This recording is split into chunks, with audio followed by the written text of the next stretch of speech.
সুপ্রভাত বন্ধুরা, আজ হলো 1 মার্চ রবিবার।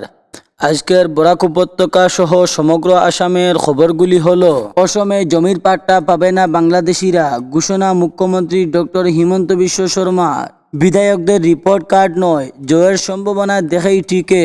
90% কাজ শেষ, ডলুর বিমানবন্দর ঘোষণার বাকি 2 ধাপ, মুখ্যমন্ত্রী ডক্টর হিমন্ত বিশ্ব শর্মা। শিলচরে ইটের আঘাতে যুবকের খুন, বরাক হাইকোর্ট বেঞ্চ স্থাপন সহমত সরকার। মন্ত্রী কৌশিক রায়। কালাইনছড়ায় ফের লরি থেকে উদ্ধার বিপুল পরিমাণ বিদেশি মদ, আটক একজন। স্তব্ধ হয়ে পড়েছে শ্রীভূমির সার্বিক উন্নয়ন, অসন্তোষ জেলা কংগ্রেসের। তাহলে বিস্তারিত খবরে যাওয়ার আগে এখনই চ্যানেলটি সাবস্ক্রাইব করুন, পাশে থাকা বেল আইকনটি বাজিয়ে রাখুন, যাতে সমস্ত খবরগুলি সবার আগে আপনার কাছে পৌঁছাতে পারে। এখন শুনুন আজকের খবরগুলির বিস্তারিত। অসমে জমির পাট্টা পাবে না বাংলাদেশিরা, ঘোষণা মুখ্যমন্ত্রীর। বাংলাদেশিরা জমির পাট্টা পাবে না রাজ্যে, বরঞ্চ তাদের দখলে থাকা জমি ছিনিয়ে নিয়ে বিতরিত করা হবে, এটাই সরকারের লক্ষ্য। তবে ভূমিপুত্রদের জমির পাট্টা দেওয়া হবে এবং ভবিষ্যতেও দেওয়া হবে। শুক্রবার ধেমজারি দেউরি বিলে আয়োজিত মিশন বসুন্ধরা 3.0 এর সূচনা করে ঘোষণা ভাষণে একথা বলেন মুখ্যমন্ত্রী হিমন্ত বিশ্ব শর্মা।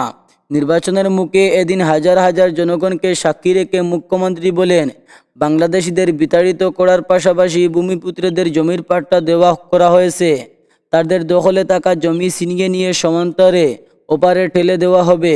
বাংলাদেশিদের তিনি বলেন, ভূমিপুত্রদের জমির পাট্টা প্রদানে আগে কোনো সরকারে অগ্রাধিকার দেওয়া হয়নি। জমির নথিপত্রেও যথেষ্ট ত্রুটি ছিল, চেষ্টা করেও ভূমিপুত্ররা জমির পাট্টা পাননি। জমির নথিপত্র না থাকায় ঋণ নিতে অসুবিধা, মুখ্যমন্ত্রী হতে হয়েছিল ভূমিপুত্রদের। এমনকি সঠিক নথিপত্র না থাকার সুযোগ নিয়ে অনৈতিকভাবে অনেকেই ভূমিপুত্রদের জমি দখল করেছিল, কিন্তু এখন আর সেই পরিবেশ নেই। গত 5 বছরে লক্ষ লক্ষ ভূমিপুত্র জমির পাট্টা পেয়েছেন। মুখ্যমন্ত্রী বলেন, রাজ্যের 78,000 বর্গ কিলোমিটারের জমি রয়েছে, তাই 5 বছরে জমির সব সমস্যার সমাধান সম্ভব নয়। 2021 সালে মিশন বসুন্ধরা 1.0 এর অধীনে 1900 জমির পাট্টাকরণ, পাট্টায় ভুল নামের সংশোধন, জমির শ্রেণী। বিধায়কদের রিপোর্ট কার্ড নয়, জয়ের সম্ভাবনা দেখেই টিকে। 14 মার্চ প্রধানমন্ত্রীর ভ্রমণের পর বিধানসভা নির্বাচনের চূড়ান্ত তালিকা প্রকাশ করতে চলেছে বিজেপি, এবং এর আগে মুখ্যমন্ত্রী জানিয়েছেন যাদের প্রার্থী করলে জয়ের সম্ভাবনা বেশি তাদের টিকিট দিতে চাইছে দল। তিনি বলেন, রিপোর্ট কার্ড দেখে নয়, জেতার সম্ভাবনা দেখেই বেশি টাকা প্রত্যাশীদের প্রার্থী করতে চাই আমরা। অবশ্যই এবার কিছু নতুন মুখ দেখতে পাবেন আপনারা, তবে বর্তমান বিধায়কদের ব্যক্তিগত কাজের রিপোর্ট কার্ডকে প্রাধান্য দেওয়া হচ্ছে না। বিধানসভা নির্বাচনকে সামনে রেখে রাজ্যের গণসংযোগ বাড়াতে জন আশীর্বাদ যাত্রা শুরু করেছে ভারতীয় জনতা পার্টি, একথা বললেন মুখ্যমন্ত্রী ডক্টর হিমন্ত বিশ্ব শর্মা। 90% কাজ শেষ, ডলুর বিমানবন্দর ঘোষণার বাকি 2 ধাপ, মুখ্যমন্ত্রীর। বরাক উপত্যকার প্রথম গ্রিনফিল্ড বিমানবন্দরের স্বপ্ন বাস্তবায়নের দিকে আরেক ধাপে গিয়েছে এবং কেন্দ্রীয় বিমান পরিবহন মন্ত্রকের স্টিয়ারিং কমিটি বৃহস্পতিবার এই প্রকল্পের জন্য চূড়ান্ত স্বীকৃতি দিয়েছে, একথা বললেন মুখ্যমন্ত্রী হিমন্ত বিশ্ব শর্মা। জানিয়েছেন, এখন আর মাত্র 2টি ধাপ, এর মধ্যেই রয়েছে কেন্দ্রীয় ক্যাবিনেট স্বীকৃতি। তিনি বলেন, 90% কাজ শেষ, আর মাত্র 2টি ধাপ, এরপরেই আনুষ্ঠানিকভাবে ঘোষণা হবে প্রকল্পটি, এবং এতে খরচ হবে প্রায় 2000 কোটি টাকা। শিলচরে ইটের আঘাতে যুবকের খুন। শিলচর চেংড়িম বোর্ডের নেতাজি পল্লীতে খুন করা হলো যুবকের। রোহিত দাস নামের এই যুবকের খুন করা হয়েছে ইট দিয়ে, মাথায় আঘাত করে ঘটনাস্থল থেকে উদ্ধার করা হয়েছে।